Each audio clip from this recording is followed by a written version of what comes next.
Fala galerinha, tudo bem com vocês? Guilherme Campos aqui, professor de Educação Física da Rede Estadual do Maranhão. E nessa aula de hoje do nosso programa Fique em Casa Aprendendo, nós iremos estar dando continuidade aos estudos sobre ginástica. Nós já estudamos a origem da ginástica, nós já vimos como a ginástica se classifica, já falei para vocês sobre a ginástica artística, a ginástica rítmica, ginástica de condicionamento físico e hoje nós iremos falar sobre a ginástica de conscientização. Já deixei claro para vocês também que a ginástica é uma das unidades temáticas da educação física. Nós temos 6 na atualidade, segundo a nossa BNCC, que é a Base Nacional Comum Curricular. Quais são? Jogos, lutas, danças, esportes, práticas corporais de aventura e, por último, a ginástica. Então, vou falar para vocês sobre a origem da ginástica, classificação da ginástica, ginástica geral, ginástica de condicionamento físico e a ginástica de conscientização. E eu trouxe algumas modalidades de ginástica aqui de conscientização, que no caso é o yoga, é o pilates, é o tai chi chuan, que também pode ser uma prática de lutas, a eutonia e a holística. Origem da ginástica.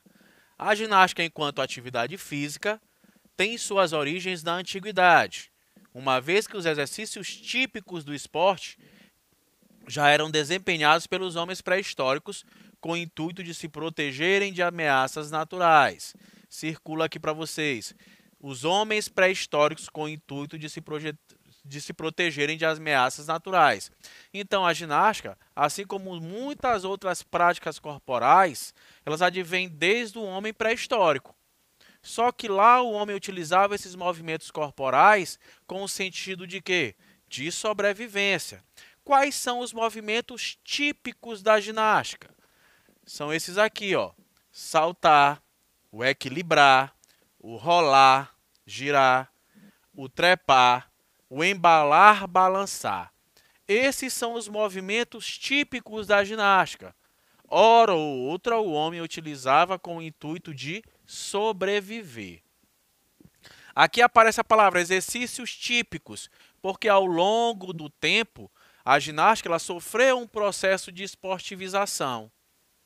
E esses movimentos que eram realizados nesse período aqui na pré-história com o intuito de sobrevivência, hoje eles acontecem em ambientes controlados, em ginásios, onde o ginasta vai lá, ele rola, ele gira, ele se equilibra, ele salta. O atletismo também vem desse período, também com a ideia de sobrevivência. Movimentos típicos do atletismo: o saltar, o correr, o lançar. Na ginástica rítmica, existem os lançamentos de os arremessos, os lançamentos também. Existem os saltos, existem as corridas. São movimentos típicos aí também do atletismo. Então, na origem, o que era por questão de sobrevivência, hoje sofreu um processo de esportivização. Aí a ginástica se classifica de duas formas, que eu vou trazer aqui para vocês. Ela pode ser a ginástica competitiva e a ginástica não competitiva. Na ginástica competitiva, quais são as modalidades da ginástica? A ginástica artística, a ginástica rítmica, a ginástica de trampolim. A ginástica artística, homens e mulheres participam. Já mostrei para vocês. Existem os aparelhos que são diferentes. Os homens disputam alguns aparelhos, as mulheres em outros aparelhos. Por exemplo, a trave de equilíbrio é um aparelho com exclusividade do sexo feminino. As argolas é um aparelho com exclusividade do sexo masculino. Existem as provas que também são disputadas nos dois sexos, tanto no masculino quanto no feminino. No masculino existe a prova de solo. Essa acontece, porém sem música. No feminino existe a prova de solo e essa já acontece com a música.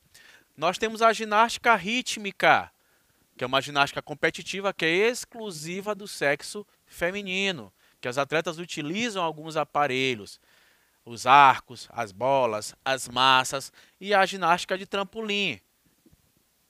Na ginástica não competitiva, nós temos a ginástica geral, que visa melhorar aquelas capacidades físicas do indivíduo. A ginástica de condicionamento físico também visa melhorar essas capacidades físicas do indivíduo. Porém, aqui eu falei para vocês até quando eu trouxe a evolução da ginástica, que a ginástica de condicionamento físico, advém esse termo ginástica lá daquelas escolas que influenciaram aqui a nossa educação física na contemporaneidade. A sueca, a francesa, a inglesa, que foram escolas ali que influenciaram bastante a nossa educação física. E por último, aqui nós temos a ginástica de conscientização. De conscientização, que é o tema da nossa aula de hoje. Então, a ginástica de conscientização se enquadra dentro da ginástica o quê? Não competitiva, tá? Ginástica de conscientização classifica-se como não competitiva. Ginástica geral, também conhecido como ginástica para todos, reúne as práticas corporais que têm como elemento organizador a exploração das possibilidades acrobáticas e expressivas do corpo, a interação social, o compartilhamento do aprendizado e não competitividade. Falei para vocês ainda há pouco a ginástica geral, como a de condicionamento e a de conscientização, elas têm a característica de não ser competitiva. É uma prática corporal. Visa o quê? Visa a saúde. Quando nós pensarmos em não competição, vamos imaginar busca pela saúde. Quando o indivíduo ele faz alguma prática corporal, pode ser a ginástica, pode ser dentro dos esportes, pode ser dentro de qualquer outra modalidade. Mas quando ele busca o quê? Saúde. Ele buscando saúde é o que a gente quer, é o que nós, professores de educação física, queremos. Vou até aproveitar esse termo aqui, conscientização, que é conscientizar vocês da importância da prática de exercícios físicos. Aí aqui eu posso entrar com a ginástica. Ginástica de condicionamento físico. Se caracterizam pela exercitação corporal orientada à melhoria do rendimento, à aquisição e à manutenção da condição física individual ou à modificação da composição corporal. Geralmente são organizadas em sessões planejadas de movimentos repetidos com frequência e intensidade definidas. Esse conceito aqui eu posso levar ele para um dos conceitos de treinamento esportivo, por exemplo. Que no treinamento esportivo é quando existem sessões de treinamentos que são ali racionalmente pensadas para o indivíduo encontrar ou melhorar as suas capacidades físicas, melhorar o seu rendimento. Quais são as capacidades físicas? A força, a resistência cardiorrespiratória, o equilíbrio, a agilidade, velocidade. Essas capacidades físicas são atributos físicos que são treináveis. Olha a expressão aqui, ó, são organizadas em sessões planejadas de movimentos repetidos. Então, quando isso passa a acontecer de forma contínua, de forma constante, vai resultar na melhoria do rendimento físico desse indivíduo, na melhoria da aptidão física dele. E isso, obviamente, vai resultar na melhoria da saúde desse indivíduo. Conscientização. Pronto, chegamos aqui na expressão da nossa aula, na classificação da questão da conscientização. Reúnem práticas que empregam movimentos suaves e lentos, tal como a recorrência a posturas ou a conscientização de exercícios respiratórios voltados para a obtenção de uma melhor percepção sobre o próprio corpo. Então, a questão da conscientização tem a ver com a percepção sobre o próprio corpo. Aqui, como qualquer outra atividade corporal, existe muita questão do indivíduo estar respirando, fazer a respiração correta. Mas aqui são exercícios que são feitos que trabalham muito bem essa questão da respiração. O indivíduo sentir a respiração, sentir o movimento ali acontecendo. Preocupa-se com o quê? Com a questão postural do indivíduo, a questão de conscientizar ele mesmo dos movimentos, dos gestos que estão sendo ali executados. Existe até uma expressãozinha que fala-se na educação física que é sentir o músculo trabalhando. Você sentir a contração, o relaxamento dessa musculatura. Então, isso é a ginástica de conscientização. Além do ritmo lento, leva muito em consideração a questão da respiração. O indivíduo ter uma respiração ali adequada. E dentro da classificação da ginástica, né, que eu já falei para vocês, que existe a competitiva, né, que são aquelas lá, a de artística, a rítmica, a de trampolim, e existe a não competitiva, que são quais? Conscientização, condicionamento físico e geral. Dentro da conscientização, existem essas práticas corporais aqui, ó. O yoga, o pilates, o tai chi chuan, a eutonia, a holística. Tudo isso aqui também pode ser conhecido dentro da educação física como o quê? Práticas corporais alternativas. Qual é a característica das práticas corporais alternativas? Além do equilíbrio entre corpo e mente, isso você já sabe que a prática de exercícios físicos vai trazer uma série de benefícios para a saúde do indivíduo, uma série de melhorias psicológicas, vai melhorar a cabeça desse indivíduo com um boom de hormônios aí que são liberados quando o indivíduo está praticando exercícios físicos. Nessas práticas corporais alternativas aqui, ó, também entram o quê? A questão do espírito, às vezes. Então, tem a ver com corpo, mente, um estado de transe, o espírito se elevar, o indivíduo sentir ali. Tem a ver com essas questões. Questão de quê? De relaxamento. O indivíduo trabalhar ali a questão do relaxamento. Essas são as práticas corporais alternativas.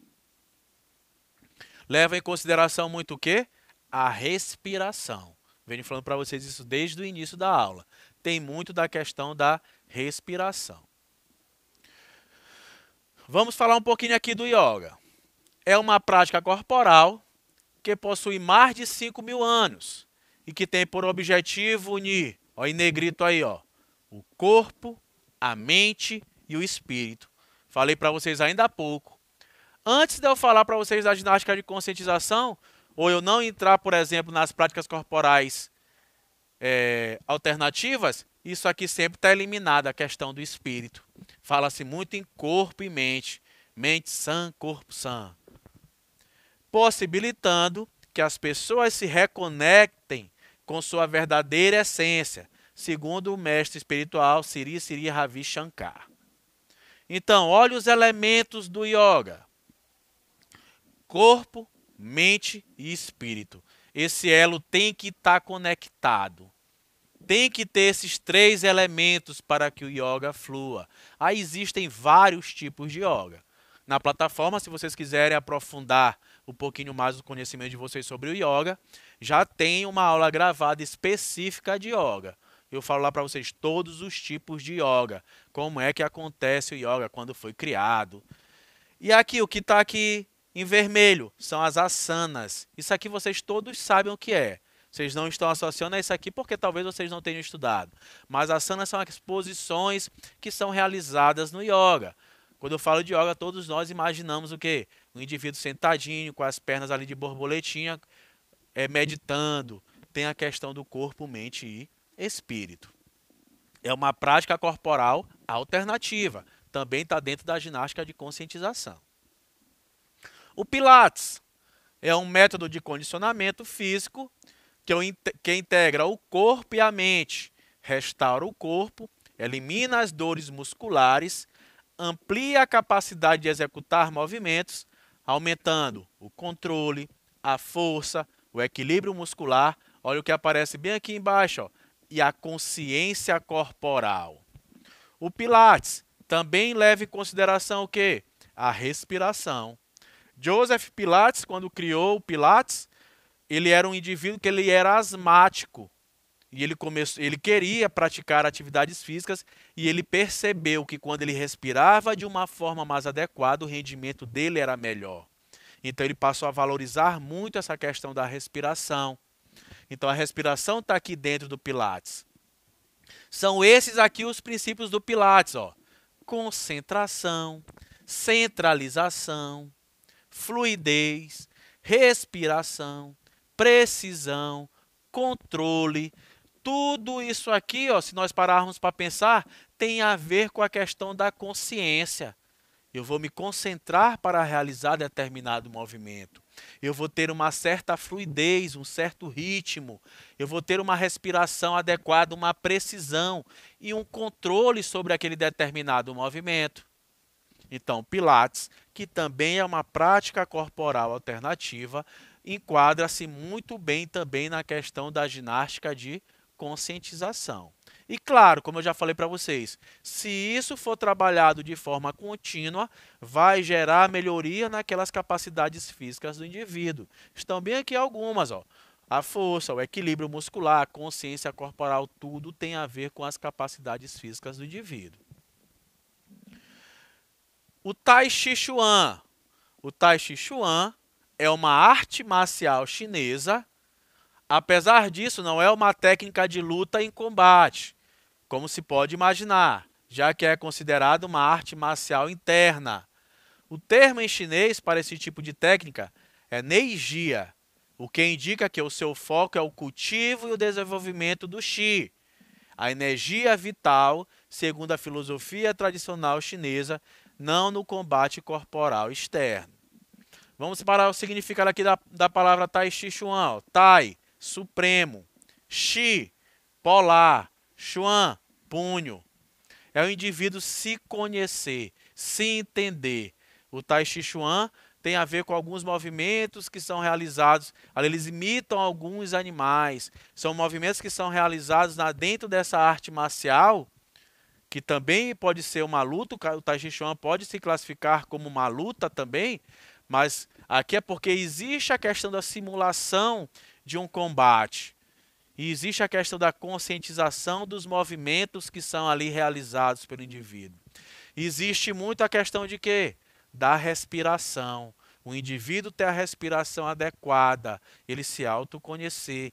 Então, geralmente, o indivíduo que vai praticar Tai Chi Chuan, ele vai para o pico de um morro, alguma coisa, um lugar mais tranquilo, onde ele possa contemplar a natureza e encontrar aquele estado de corpo, mente e espírito que eu venho falando para vocês desde o início da nossa aulinha. Aqui, ó, uma arte marcial interna que não tem a ver com o quê? Com o combate externo. Ele pratica ali de forma, às vezes, tem os grupos, né? Tem uma pessoa que lidera ali os movimentos, mas geralmente também eles praticam ali sozinhos, como eu falei para vocês, dei as características ainda há pouco, como é que é essa prática. Desenvolvimento interno do indivíduo. Autoconhecimento, que são valores de quê? O desenvolvimento interno, o autoconhecimento são valores que são encontrados aonde? Dentro da filosofia das artes marciais. As artes marciais é o ensino de algumas técnicas de alguma luta, por exemplo, o judô. Aqui no caso Tai Chi Chuan é uma luta, mas quando ele é ensinado vem cheio de alguns valores filosóficos, como esses dois aqui, ó, desenvolvimento interno e autoconhecimento. Questão da eutonia. A eutonia é uma técnica corporal criada a partir de um processo de autocura. É uma terapia holística que utiliza o movimento para afetar o equilíbrio mente, corpo e o bem-estar. Importante falar dessas ginásticas de conscientização, que nunca vai levar em consideração apenas o quê? Corpo e mente. Percebam que aparece aqui mais uma vez a questão do bem-estar, a questão do espírito, tem a ver com a autocura, o indivíduo se autoconhecer. É uma terapia holística. E a holística funciona em 3 níveis: o nível pedagógico, o nível terapêutico e preventivo. São realizados exercícios com diferentes materiais, como bastões, bolas e o peso do próprio corpo, sempre em busca da consciência, para que cada uma possa identificar e corrigir desalinhamentos estruturais de forma natural. No próprio conceito da holística aparece bem aqui a palavrinha, ó, consciência. Então é você mais uma vez sentir o movimento, você ter conscientização de tudo que você está fazendo, você compreender como é que seu corpo funciona. E isso tem a ver com a ginástica de conscientização. Então, galera, eu espero que vocês tenham entendido, tenham compreendido aí um pouquinho sobre a ginástica. a ginástica de conscientização, que é uma ginástica não competitiva, que ela leva em consideração, além do corpo, da mente, a questão espiritual e a tentar elevar um indivíduo um pouquinho a mais ali. Então, galerinha, eu vou ficando por aqui. Até a nossa próxima aula. Vamos para cima, hein?